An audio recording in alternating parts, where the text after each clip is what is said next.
All right, Jeff, check it out. We got Billy Maharrey, David Kurtz with us. Yep. This is a special day. We're so happy to have you guys here. So happy to be here. Yes. Thanks for having us. So, man, we got so much to talk about because there's moments where I'm meeting someone for the very first time 10 minutes before we start doing this. But this is a very unique situation with you two. And we're going to dig into all kinds of different things, but I want to give people some context because we get some cool stuff coming up. By the time anyone's listening to this interview, they've heard some of your music. And that's because you guys recorded in my new acoustic corner. Very cool. Studio. Set up, very professional. And acoustic corner. So today we're going to finally play a full song, Kissed by an Angel. Good song. So yeah, and by Good now, song to play. and yeah, Fine song. yeah. Perfect song. So it's been edited, and when we get to that point, we're going to cut it in and do that in post and everything. But so awesome! It's such a cool dynamic now that we've done that. We shared that moment. It was a great session. It was so much fun. We recorded 4 songs total. We did. Yeah. And we're getting ready to do 12 more. Yeah, that's what I'm talking about. Just so cool. Yeah. Oh, wait a minute. Where is it? Cha-ching! All right, so there's some context. We're gonna play that song later, but now let's talk about you guys. So thanks for being here, and Glad to be here. Where did you all drive in from? Where are your areas again that you live? Ooh. Billy's I out. came from the magnificent metropolis of Mount Pleasant, Mississippi. Okay. That's where you live? It is where I live. Mount Pleasant, It's just Mississippi. in the country, I Well, guess is what Shocker. I mean, that's Yeah. easy to happen. Yeah. But like, are we talking how far south from here?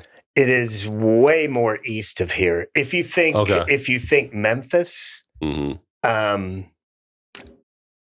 Even though I live in Mississippi, I am so much further east of Memphis than I am south.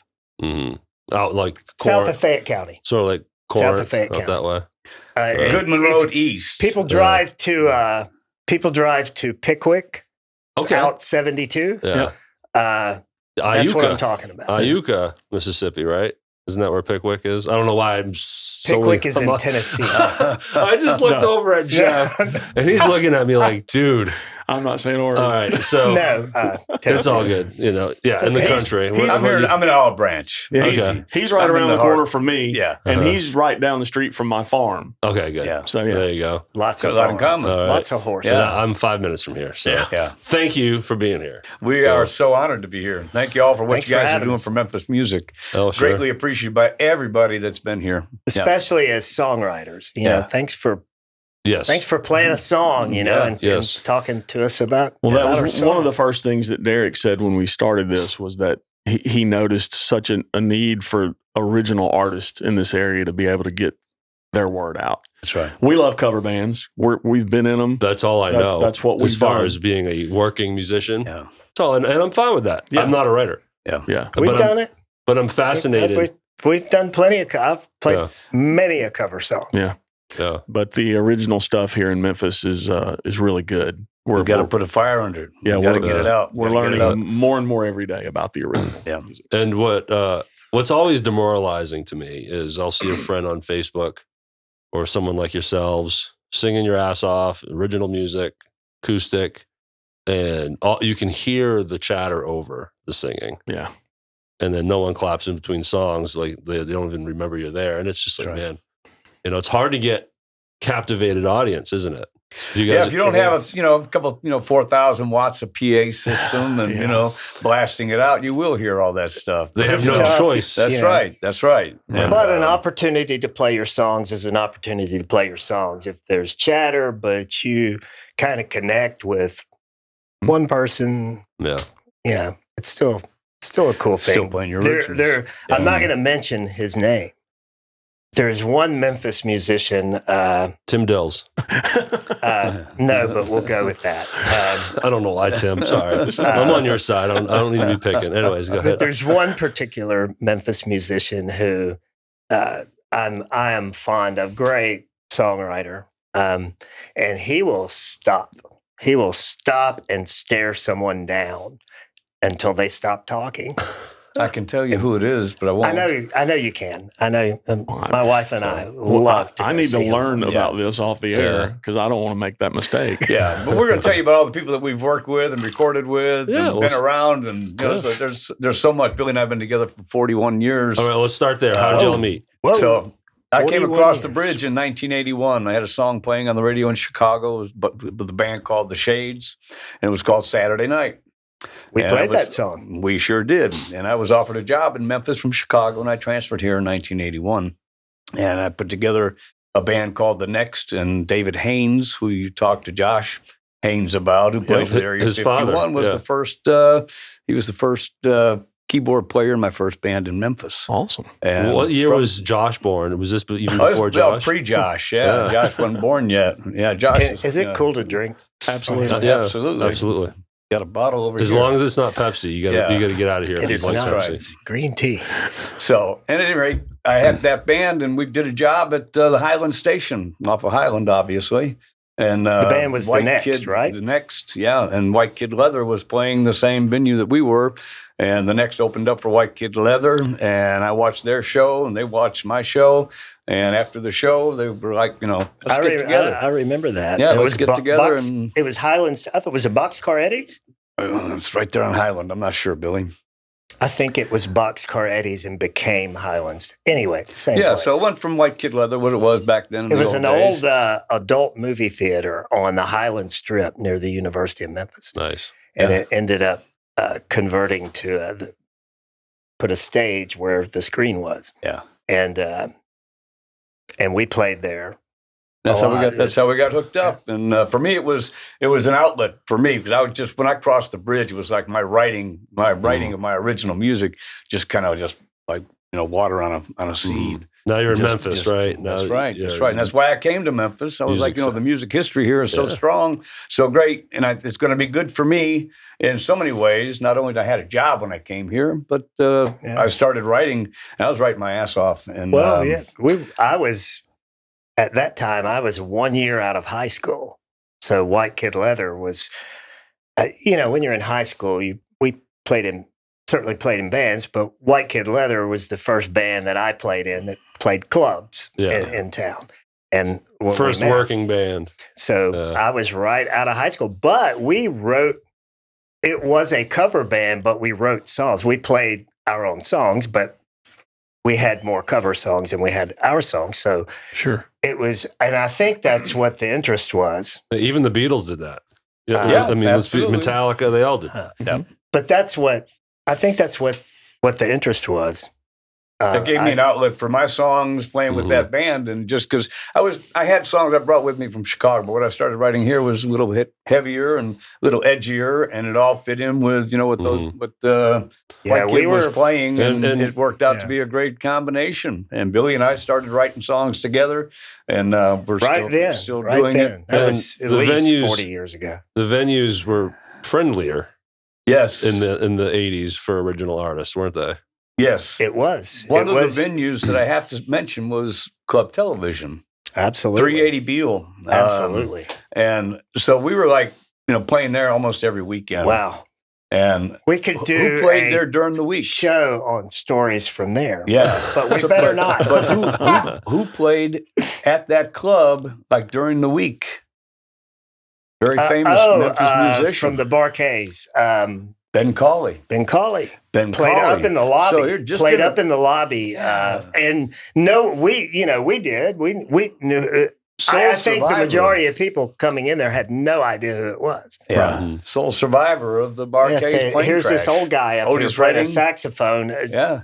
throw him some change or whatever, and it was It's crazy, man. Ben Cawley. Beautiful. That's awesome. What was downtown Beale like in It 1980? closed. It was closed. It There was was just nothing. run down. There was nothing. Club Television was it. Yeah, The New Daisy, I don't think was open back then. Mike Glenn, Wow. the godfather of Beale Street, came in and he took over that piece of property. And Yeah, it was open shortly after that because we played it after you left. We were still a looker. Yeah. But we played there. So I know it opened right after that. But God, the club, we parked, was parking in the back, and there was a dressing room up front off the lobby. And this was a long building. It was a movie theater too. I Yeah, think. exactly. Yeah. Exactly. It was a movie theater. So it was a long building that kind of sloped down.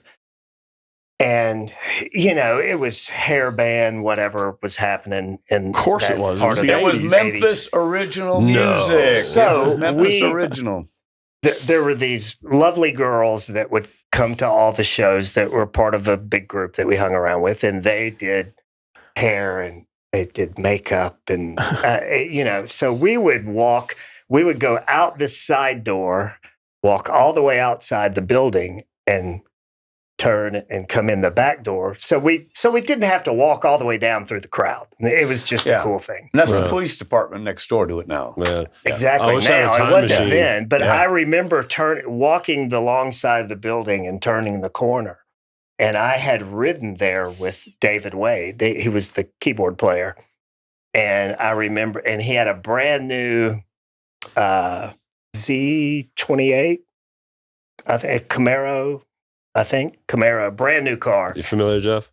And we turned the corner behind the building, and he went, "Shit, my car's gone." Oh Lord! No. And we had to play. We weren't cell phones or whatever, but it was time to play, and we played. And I think when we had a break is that sucks. when the law was called. Yeah, dear mom. I'm without a ride. But it was rough. There was nothing. It was not like Bill Street is down there now. Yeah, now it's great. Yeah. Well, better, for sure. Yeah. So after Looker departed, they went on, and I kind of went my way with my original stuff, and they went their way with what was going on, and I got hooked up with Greg Redding and Rusty McFarlane, Sam Shoop.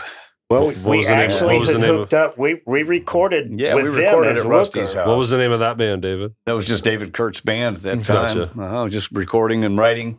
I had no creative input. They wrote the music, and I wrote the lyrics and the music to it. Oh, okay. So I didn't get any idea, hey, can we put like a verse here, a chorus here, or no arrangement. It was up to you to find the melody? Or did they kind of get... No, it was all, they just wrote music, and I wrote the melody, the lyrics, and sang them. Dude, that just takes a lot of talent, though. But yeah, I met them we were recording one of our final projects with Looker at Rusty McFarlane's studio. Yeah. So when you're in that position, David, it's such a different dynamic. It must tap into a different part of your music soul, right?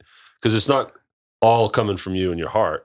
You're given a template you have to stick into. Oh, that was tough, but I did really, I liked it because I'm a team player. Yeah. But it must have been good to exercise that muscle, right? It was. And I guess not having the creative input on the melody really, made me, think, well, you gotta do it. But the pressure alone, the pressure to do that alone will make you think a different way. But Mad About Your Love came out of that session off the first record. Yeah. Mad About Your Love is, still a great song today. Absolutely. And Jimmy Griffin from Bread was involved in that project also. And in the writing of that song, Sam Shoop and Rusty and Jimmy and myself wrote it. How many records did y'all do? Or how much recording? I mean, what we did? We wrote probably about eight or 10 songs. We recorded with that. 6 songs as Looker at Sounds Unreal with Jack Holder, Don Smith. Don Hopkins. Dawn wasn't there yet. Dawn was there afterwards when you did stuff with Jack. But we did 6 songs in the band Looker there. And then... How was that experience? It was awesome. I mean, we worked with Jack and Don as the we were playing a show guy in the world. Yeah, we were playing a show at television, and the bar was right in front of the stage at television, at the New Daisy. And we're in the middle of one of the sets, and I look down, there's Jack Holder standing at the end of the bar. And I was kind of like, oh, man, this guy's like, Memphis legend already, Right. So after the show, he came up and asked, do you guys want to go in and record? And I don't know if they expected, because I know we really didn't have the money to be able to afford to go in there. I think we paid for it, because we didn't take... you didn't have a record label that gave you $1 million? We didn't have any record label. I remember putting money in my pocket after one gig, and that was Silky's, when Silky's was on Madison off Overton Square.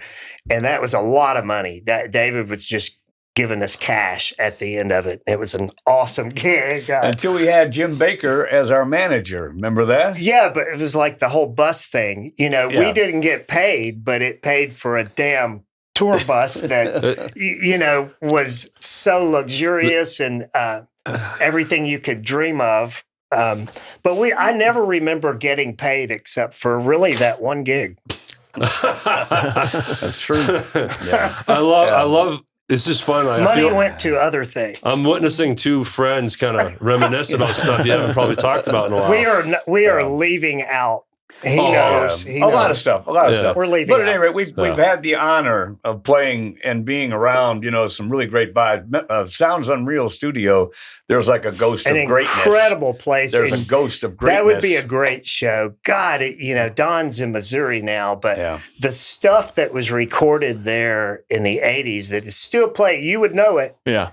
All the Rob Junkless, Jimmy Davis. Sure. Richard Orange. Yeah, all of that was going on was coming out of that. And Don building. Smith's own material. Those guys, they lived there, they worked there, but after everybody left, Don's in there. He's writing his own stuff and recording his own music there, and he played all the instruments, sang all the stuff, and at a point, and Jack at a point in the band, and it was probably after David because when David was in the band, there were no cover songs.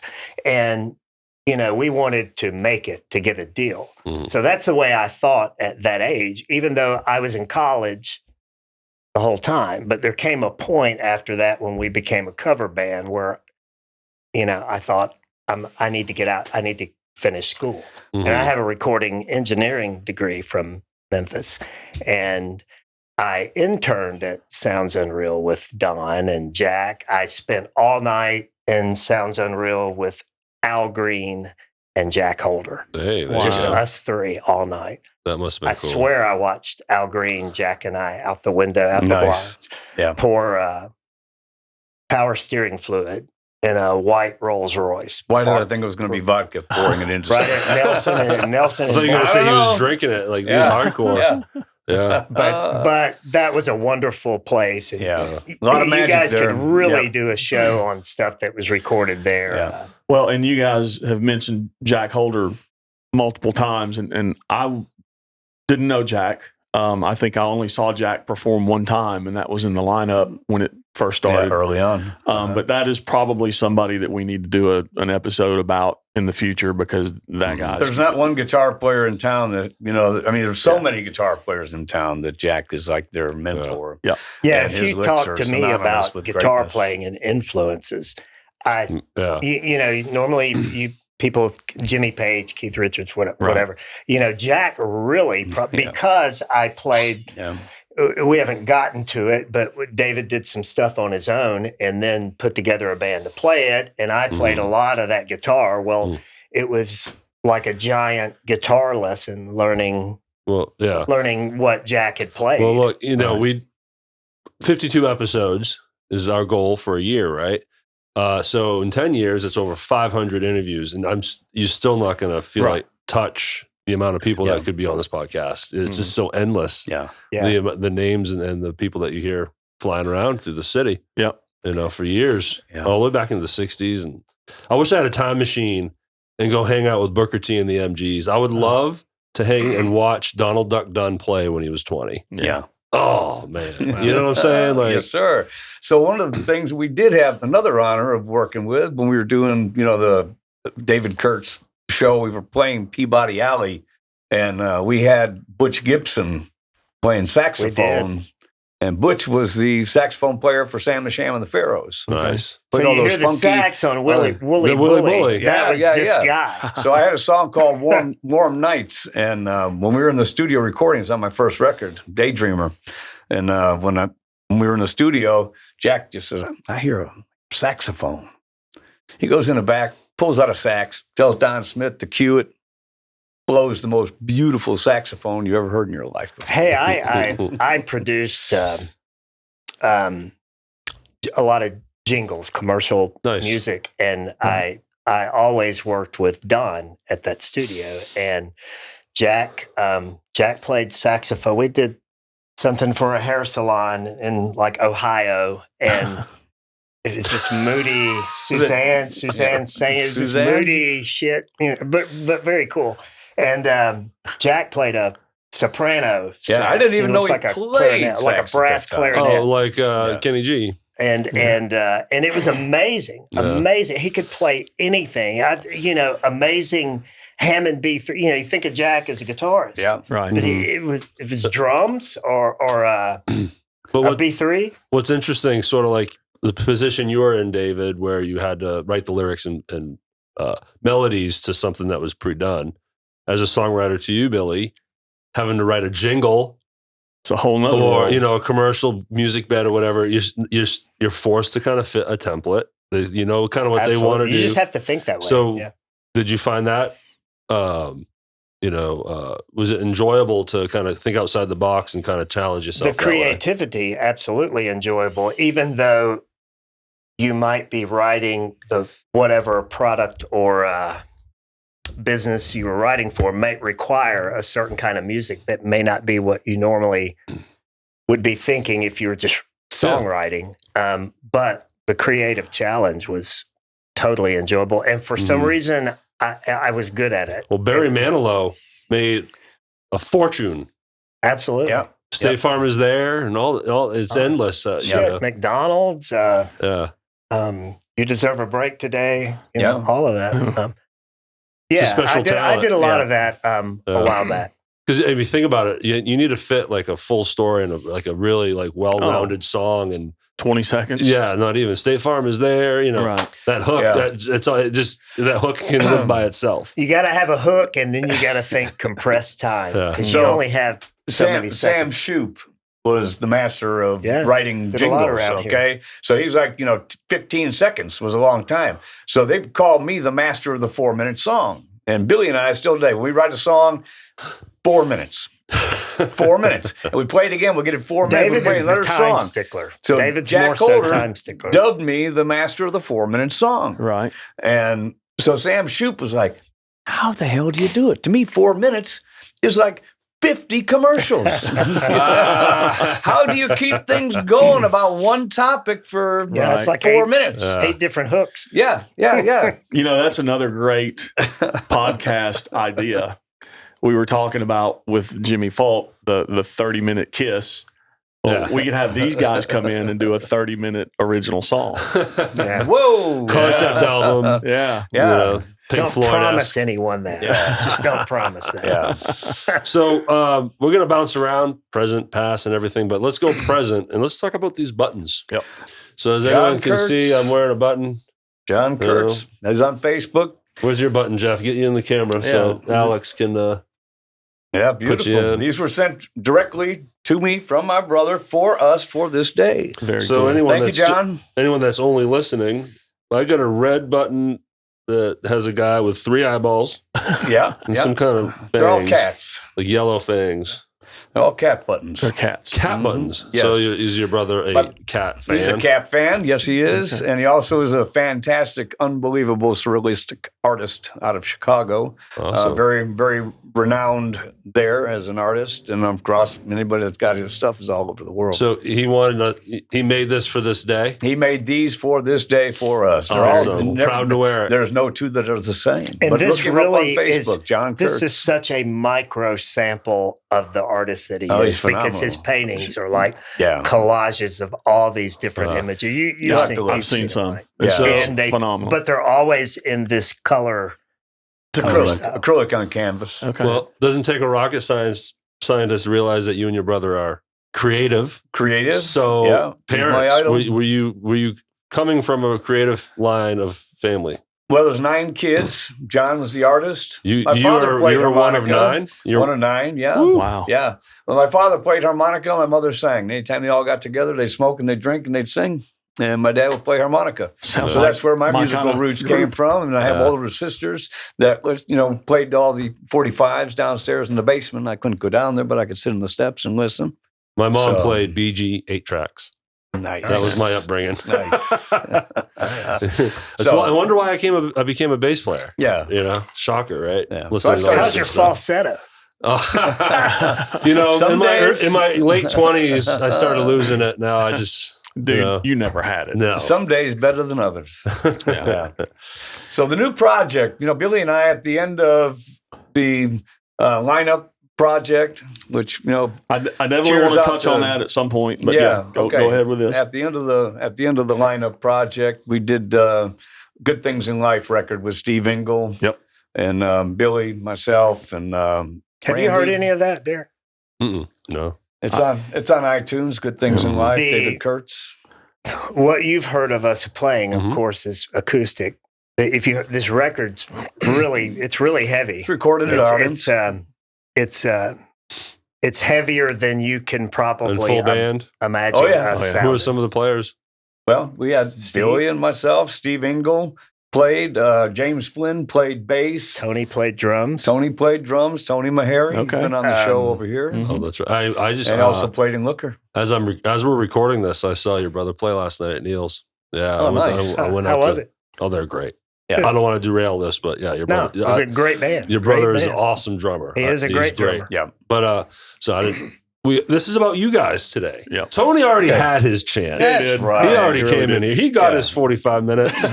So at any rate, we after the Good Things in Life project, I started having a couple songs that I wanted to hear a mandolin on, and it was stuff that wasn't going to work in with the hard rock stuff that we were doing in that Good Things in Life project. Right. And Billy had a song called "No Vacancy" that we recorded Yeah. here, Yep. and he needed some lyrics for that, and I needed to hear. No, I just played it for you. I just played the song for you on my phone. And you remarked about the time, so you could use another verse. It needs to I be 4 told you- minutes. I It told needed you to be- what 4 minutes. I I mean- bet it I is. told you what the song was about, Yeah. and you wrote a verse for it, and we got back together, and that's how we started doing this. He goes, man, Yeah. it sounds like That's you the- knew the guy. That's the correct memory. Yeah. And then now It sounds like you knew the guy. you rekindled your love for each other. Yeah, sounds man. like. Writing. That's exactly right. Yeah, Yeah. we're going back, what'd you say, 41 years, but it's always, we've always, ended up playing together again on Yeah, that. back It's in something. Back in the same church. Yeah. Something. When Yeah. something works, you come back to it. Yeah, exactly right. We work very well together, and I don't know anybody I'd rather write and work with than Billy because he's Well, just that's so awfully creative, Same. and I love you too. Should we turn the lights There's a down? lot of love Can and you dim that a respect. minute? A lot of love and respect. That's And good. so we've Absolutely. written, And we you know, write more now yeah. than we ever did, even So- though we always wrote. Yeah. This is how I feel right now. Such a pretty moment. Oh my beautiful. word! I don't hear that. Yeah. Am I supposed to hear? I don't hear shit through these. Do I need them? Are you really not hearing anything? I haven't Oh, heard a dude, thing. your headphones are off. You've Oh, got are it. you Okay. kidding me? You should have spoke up. Okay, we're not editing that. Oh No, man! all right, so I'm going to play it for you. Yeah, please. I cussed. Please. Dude, I feel bad. You've been hearing Am I like, red now? You're supposed to. All right. So at any rate, we started with 2 songs, and we just went to another one. And Billy, he had a song, and I hear a little lead break thing. And I'm not a lead player. I'm not even a guitar player. My guitar appears on not one of my records. No, you're a guitar player. I'm sorry. 3 You are a LPs guitar player. already He recorded. says that he plays. Really? He plays Yeah. fine. So, Three so even though records. you perform this stuff, and David's a fine but player. you'll bring in a guitar player to comp your parts. Well, you got a guy named Jack Holder playing, or you got a guy Yeah. named Billy playing guitar. Why do I need to play? He hits the strings exactly perfect at the same time, and that's same the way it speed. should be. That's the way it should be. You shouldn't- I'm like, I'm making shit rattle and but also hanging on to the ego part. yeah. It's I like, don't no, like you it. should be like, no, I want to, No, yeah, that's why I don't edit this show, yeah. right? I was Alex I is was- the magic man behind that. Yeah, I was breaking strings on one of my guitars, and I took it to Bob Scobie, who's had Billy's guitars for a year now. But at any rate, I said, I'm breaking strings. I don't know why. And he just put a little note inside my case. Said, your guitar's ready. And inside there was a note that said, evidence of a heavy right hand. Please suggest lightening up. That's why I was breaking strings. I'm hitting them too hard. Yeah. So at any rate. Hey, come on. Yeah. I mean, He would be a great show too. the guitars are meant to Oh, pound on. I mean, look at all the bands out there that just destroy their guitar. Yeah. They play hard, all the punk. I mean, you kidding me? They're bleeding on their guitars. Yeah. And I'm sure they break a string too. or two. Yeah, that too. So writing together has been really great. Like the last one of the last ones that we did was a song. Billy says, "You need to write a song about wildfires and hurricanes. You know, with all this stuff going on in the world, it's kind of crazy. So we need you to write a song about wildfires and hurricanes." So he came to practice the next day, and I said, or the next week, whatever it was, and I was like, "I think I got it." Mm-hmm. And we did. We had a little chord thing we were messing with. Yeah. And I had probably said that title for weeks. You know, it was 2 or 3 years ago, a couple of years ago, a couple years. when there were lots of wildfires going on. There were hurricanes. It's just crazy. We're going to record it here. Awesome. Right here. Next week. Yeah, as we record this. That's right. Play another sound for Billy because his headphones are now working. I want him to hear sounds. I don't care what it is. Just play something. Anything. You tell me I can play sounds? You can play sounds. What? Oh, Surprise me. Here we go. Oh, where do we start? wow. Oh, you guys, this is funny. You guys familiar with The Christmas Story? Mm-hmm. Of course. Yeah. Absolutely. You know, the leg lamp, Yes. the plastic leg lamp Yes. that falls off the windowsill that's just a few feet from the floor. That sounds like a damn chandelier, not a plastic lamp. Is that a clip from the movie? That is a clip from the movie. Is. Oh, You wow. know, like when all the effects are real. yeah, Very real. we pull them from movies and everything. all real. Yeah. Well, these ones over here are stock that came with the stupid soundboard. But then we have what I call resonant sound. So like when I lose concentration and I ask a question for the second time because I missed the answer the first time. Squirrel like a dog. Anyways, Yeah. We all, anyways. But, you don't even have to say where that came from. And then when Jeff talks too much, honestly, I've played this for myself more than anything. Shut up, Ike. So that means shut up. But anyway, so look, thank you. So if we hear I that, love we playing stop. sounds. Yeah. If we hear that, we stop. No, if he plays that, it's because I'm talking. No, if I need everyone to stop, that's I didn't mean to say that. Best one yet. all right. So, all right. Now that I got that out of my system, Yeah. Jeff, thank you. You should give me welcome. permission more often. Just a note. But all right, let's play a song. Let's play "Kissed by an Angel," and then let's talk about it, and then talk about the recording experience we had and all that. Let's dig into that a little bit. But let's. Full disclosure, we're going to be editing this in post. Yeah. So what you're going to hear and see is Billy and David perform their song, Kissed by an Angel, duo act, in acoustic corner, everybody. Studio C. Nice. And Studio C. And by now you've seen clips and little teasers and everything, but now we're finally going to play the full song for you. Yep. I hope you enjoy it, and then we're going to talk all about it when we get back.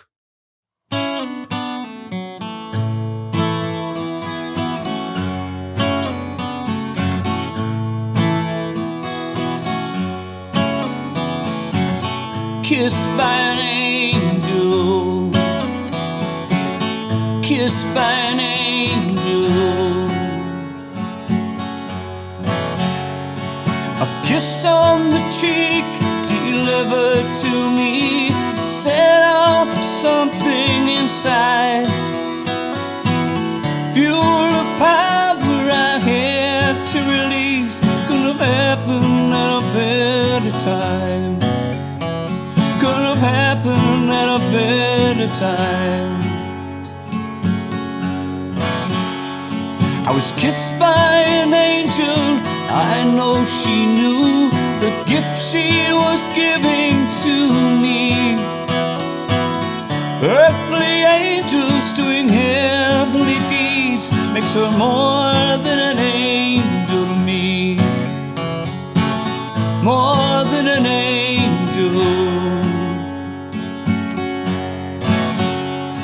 I was dealing with something thrown in my face she would have never known.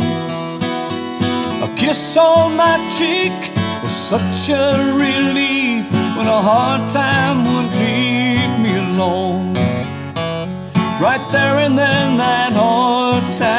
song.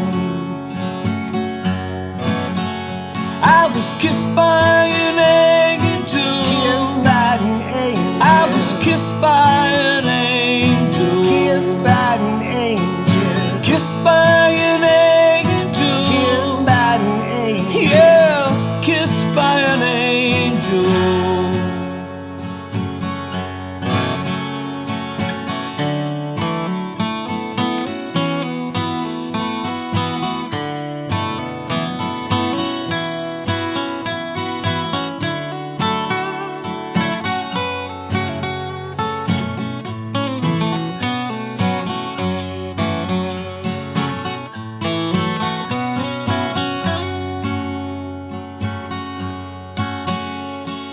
I saw a glow when she walked away.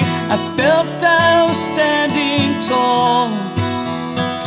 It made me feel strong so positively. She's more than an angel to me. More than an angel. It's just good to know she's happy in life with someone to love and believe. The kiss on my cheek made me feel like a prince. She's more than an angel to me. More than an angel. I was kissed by an angel. Kissed by an angel. I was kissed by an angel. Kissed by an angel. Kissed by an angel. Kissed by an angel. Yeah, kissed by an angel. Kissed by an angel. Kissed by an angel.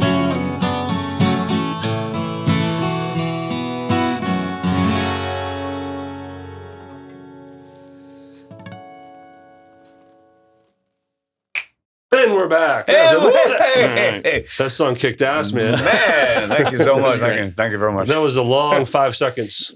It certainly That was was. it's supposed to be a 4-minute song. It was like 5 seconds in real time It's for that us. 5-second one we worked on. That's one of our favorite songs to play. All right, so before we talk about how it came to be that you are, blessed us to come in our facility and record that with us, talk about the song and the writing and the story behind it. Well, it was actually, I didn't write anything on that. All right, you can step aside, Billy. No, it's a song I had the idea for years back, and I kind of pulled out a folder after an event at a gig, and it was just it wasn't anything special, but it was just somebody that distracted me from something I had going on. Mhm. And when she walked away, she just gave me a peck on the cheek and walked away. And she was a friend of a friend. And that was it. I've never seen her again, but it just kind of changed something. And I went back and I pulled out that folder, Kissed by an Angel, and I wrote the song. And Just give you a little spark. yeah, that's one of the nice parts about, what I love about my art is it just takes one little something like Dear Mom. It just takes one moment, one something you see, one something you hear, and I can take it back and I can turn it into a full 4 minutes. 4-minute song. And Dear Mom was that. That was an Albuquerque moment where I saw a homeless guy with everything he owned in a shopping cart. Wow. And my brother John was with me in the car, and we saw him sitting at a bus stop with his stuff, and he was writing on a pad of paper and a pencil. And looked at him. I said, John said, "What do you think he's doing?" I said, "He's writing a letter to his mother." Mm-hmm. No, don't worry. Everything's fine. Dear Mom. And one of my favorite songs. That's a great one. I love to play It's a that good one. song. Yeah. And Tommy Burrows came in the studio and actually played that on mandolin. I bought a mandolin many years ago and threw it into Billy's hands just at a whim. We did a song, same session. We did "Kissed by an Angel." You did played mandolin. Yeah, Karma Calling. The record he mentioned earlier with Steve and Tony and James and everyone, Good Things in Life. That whole record was done. David would get an idea and he would record it on his phone and he would text it to us. little sound files. And he sent me something one night, and it was just a snippet. It wasn't a song. It was just an idea. And a little while later, he called and he said, "Did you hear that?" I said, "Yeah." And I said, "There's something kind of like a mandolin going on at the beginning of that, kind of an intro, signature lick kind of thing." And at that time, we weren't even plugged in. We were just rehearsing. Don't you recurse at me? Should I hit the button? Sure. Yeah, please. Please. I'd be honored. That's the perfect one. Perfect. I'm having so much fun. Yeah. You guys are awesome. Perfect. But we were rehearsing acoustically out at my house for some reason. I guess because I had room. You had room. I have room. And he walks in and he's got this little case and he says, "Here, what is this?" "Well, it's a mandolin." And I could just hear something going on. So I could play it. I didn't even know how you tuned one at the time. But we should get you guys to listen to that song because it was the first thing Morning I Glory. ever played. Yeah. Certainly the first thing I ever played, I made up on mandolin, and re-recorded it at Ardent, and it. That's impressive because mandolin's upside down. It is. You It's such can't think guitar when you play mandolin. You cannot. You will stop in your tracks. Kevin, right? Our producer. Kevin Houston. Kevin Houston, a Memphis legend, another one worth podcast. Sure. Like when we played the song Morning Glory, he's like, "Man, how long has Billy been playing mandolin?" I said, "Man, He just started. Well, no man. way. He just made that up. I have swear to God. It took me have 20 years to be an okay bass player. I've got a song request. I want you guys to write one Go ahead. about this, and it's going to be called Two Idiots and a Microphone. No. You call this one. Wait, I don't get it. We need sound effects. No, you call this one. You call this at the table. Yeah. There's your title. All right, so I want to talk about the lineup just briefly. Okay. I know that band. Shut up, eh? Sorry. You guys started it. I like it. So when that band first started, that was you, Jack Holder. Yep. Kerry Badur. Pete. Oh, I did not realize that. Kerry was the first keyboard player. Okay. And Davey Dave. I knew that. Yep. And Pete Mandela. Okay. So the band was actually put together for me. I had a band in Albuquerque that played every event, every casino, every time we could. Right. And it was just David Kurtz band. And I'd been sending some tracks back to Jack of some of the original stuff that I wrote. And I'd actually come back to Memphis and recorded my Long Lonesome Journey record. So Jack had been getting some samples of the band from Albuquerque. Right. And he said, "We're going to put together a band when you come back." And I was scheduled to be here in February. I guess it was 2012, something like that. And he had put together Kerry Badur and Pete and Just a bunch of slackers. Dave, and we got together and What a great lineup. we of rehearsed musicians. with Dan Ward over at his little studio off of Lamar, and he had a big soundboard and everything else set up, all the PA stuff. And Right. after the first rehearsal there, well, the band needs a name. And I just told Jack, I said, "I've got it. Yeah. The lineup. Look, where'd you get that from?" I said, "Look around the room, man. Come on." Yeah. So Kerry was the original keyboard player, and then Kenny came in and took his place after Kerry went on. Kerry was, of course, with Fifth Kind. And Now how like long that. were you guys together before Jack passed away? Well, Jack had a stroke. Okay. So that's when he had to leave the band. So I he was see. together, I guess, for maybe the first 6 months. Okay. I got back in February, and we did our first gig at Neil's in June as the lineup. So we didn't waste any time getting out. Of course, what does it take? A few rehearsals. Right. And Well, enough with the caliber of songs. players you had in that band. When it you're doesn't take long. called the lineup, Right. Yeah. you know. And it truly was. It was a blessing and an honor to play with them. I was just hoping, there would be more of what Jack really wanted, which was more of the original stuff. Sure. Because having that caliber of players and having the catalog of music that I've got, it was like, oh man, like I felt like Keith Richards and George Harrison. We get one song a set. Right. So I just had more. I have always had more of a desire to move on to doing nothing. So Steve Ingle showed up at one of the lineup shows. And Steve had told me, David, there's no room in this town for another band. Speaking of the lineup, that's what he was referring to before it ever got together. He's like, there's so many bands in this town right now, there's no room for it. But when the lineup got together, he came out and saw it, and he goes, well, I was wrong. We'll make some room. I got a picture of Big Steve, holding me by the shoulder, just saying, you know what? I was wrong. You were right. This band is great. Yeah.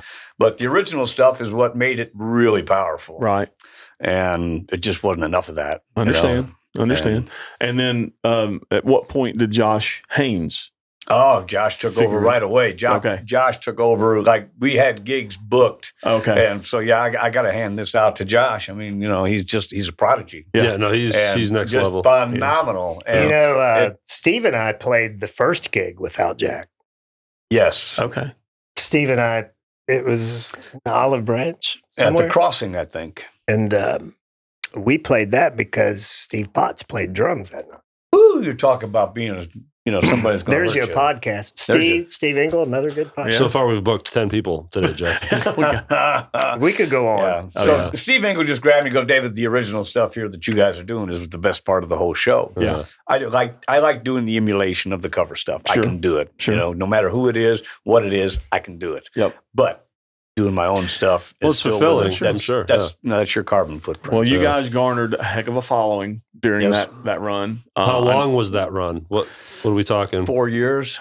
So Yeah. pretty solid. But everybody was playing in other bands. That was the other thing, So they were all playing on Fridays and Saturdays. So I got the Tuesdays, I got the Thursdays, Yeah. I got the Sundays. I got you. Yeah. Everything makes it tough. I have a job. Sure. Billy has a job. Sure. And it's very difficult when you're playing on a Sunday. You got to work on Monday. You're playing on a Monday. You got to work on Tuesday. Right. Tuesday, Wednesday. Yeah, I mean, Josh Haynes is still in like 8 bands. Yeah.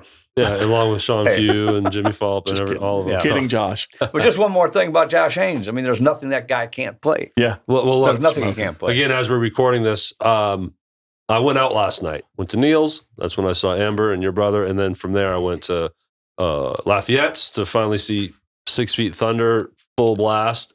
And that's fucking just awesome. It's amazing. And I mean, they're all great. I'm not trying to pick favorites, but there's something about Josh, and I'm not trying to blow smoke here, Josh, but the way he can sing and play and the solos are just so note perfect. Yeah. But then on the other side of the stage, Seth, what's his last name? Seth. I bumped into him last night. Cookendall or Cookendall? Yeah, same thing. Sorry, the whole Seth. band. You know. know, they're phenomenal. Yeah, but yeah, Josh, it was cool to see him and his dad. I never got to meet his dad that night that we saw him, but his dad seemed like a trip. And really, he got on the mic and told 2 quick little stories, and one was very touching and heartwarming about his son in front of everybody. It was great. You need to get him in for a podcast. Yeah. So, Have him bring his trombone in. Right.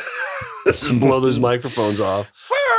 But, I do want to thank, again, I'm not trying to shoehorn my studio in this, but it is special to have you guys work in here with me like we did, the acoustic performance in that room.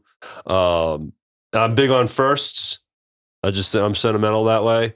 And when this started building, so the podcast, falls under the same category. But when I knew I got that second room and I knew I was going to utilize that third corner, I always had that vision of like, oh, it'd be cool just to keep it simple and record some acoustic acts. And we're honored to be a part of it, man. It's going to be incredible. We're good guinea pigs. So when I told Jeff this idea, shocker, he immediately booked you guys. And thank you, Jeff. Yeah, appreciate it. And so you guys were the first, and it forced me to get my shit together and get the studio ready, which is what I love. You got to start using your stuff in order for it to get better. Right? Yeah, we talked about it. We talked about it at first, and it's like Jeff said, "We want you to come in," and I'm like, "I'm not coming in without Billy." Yeah, Yep. Yeah, this is the way it's got to be. Yeah. Yep. And so I guess he talked to you, and all of a sudden it was like, we can do it. Yeah. And it was like, well, can we play our guitars? Yep. I don't think so. No, we can do it. We can I do was it. like, yes, and it's awesome. And I never had done great. anything like that before. Yeah. For the techs out there, Jimmy Falp, if you're listening, it was these 4 SM7B mics, 2 for vocal, 2 for guitars, 4 channels, 3 cameras, trying to keep it simple for people. And this is, let's make this a commercial. This is definitely for hire and rent. I want it so bad. We're already signed up. That's right. We are signed up for where is it? 12 tracks. And so that's awesome. Yeah. So it's great. Wednesday, or are we coming back? Yes, it's coming Wednesday. Yeah, this coming Wednesday. We're going to rehearse on Monday. We rehearse every Monday. If Monday's a holiday for one of our significant others' birthdays or something, we move it to Wednesday. But we always get together once a week. And I think we only took off a real short time during COVID. A little break. Yeah, just a small break. That's awesome. Yeah. So Monday that's great. Wednesday. So I can't wait. We're cranked up about it. Yep. Really Can't wait just to be able to watch and listen, because again, to keep it simple, we don't do some crazy editing. You guys do a full take. If you decide, didn't quite hit it, you do another full take. Right. Yeah. There's no post. Right. There's no take chorus from take one and take verse from, like you guys. Right. So it's fun to just hang back and watch too. Not like back in the old days where they cut the big 2-inch tape. The solo in the song that we Kissed by an Angel on the take. I mean, it worked, but it's not what I play. I didn't like it too much. I played it incorrectly, and it worked, and said, just keep going. But it was fun. It was a pleasurable experience too. Jeff was here, so Jeff kind of became my cameraman, helped me out. It was fun as hell. I sure was fun. And I just was like, it was so enlightening to be like, oh, this shit's going to work in here. And to then build this relationship with y'all. I couldn't be happier. It's awesome. Thank you. So Thank you. Yeah, we're excited about it. Yeah. Got a lot of good things coming up. Is there anything else that you wanted to tap into, Jeff, before we... I'm good. I like I said, I great meeting Billy and getting to know him, because I didn't know you before you and David were, before I met you through David. And David, I knew you from the lineup and have been a fan from day one. Love and respect. Absolutely. Yeah. And just thrilled to have you guys in here. Ooh. Sean Few wrote this with Jimmy Fault. He gave us this song. Mm-hmm. Well, nice. Cool. Well, let's talk to the audience a little bit, and then we'll say our goodbyes here. So, because we're not quite done with y'all yet. Not yet. We gotta challenge our audience. We gotta put them into action. There's some things they need to do for us, Jeff. And what is perfect? First thing they need to do is go find us. And where can they do that? They wake up. Yeah, I'm Jeff. awake. So YouTube and Facebook obviously are our two big video platforms, and we are all over the streaming platforms for the audio. Yes. Spotify, Apple, and Stitcher. Yep. You can listen to us in the car that way. 6 p.m. We like it if you watch, because there's a lot of annex that goes on here that you can't see through the car speakers. Damn near every episode has a visual aspect. Obviously now this performance, we want people to watch this performance. Right. Be able to see these guys play, but if things like candles with rock and roll cabbage on them. Hey, buttons. Nice. Hey, so people jump over from Apple, go straight to YouTube, subscribe, and watch it 100 times. 6 p.m. on Mondays, Facebook and YouTube, and then, like you said, the audio platforms go out in the morning. So now scroll down to the description. There's some links you need to push on. First is Linktree. That's where you can find all the locations we're at. Plus in there's a tab for the Patreon. Tip jar, $1 a month. If you can spare $12 a year, fucking badass. It helps. It works. It does make a big difference.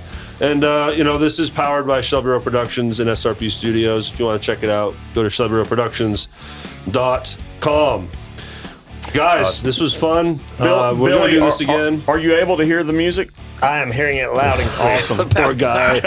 We had him tuned out. He wore headphones and couldn't hear us for half the show. Are you with us? Can you hear me?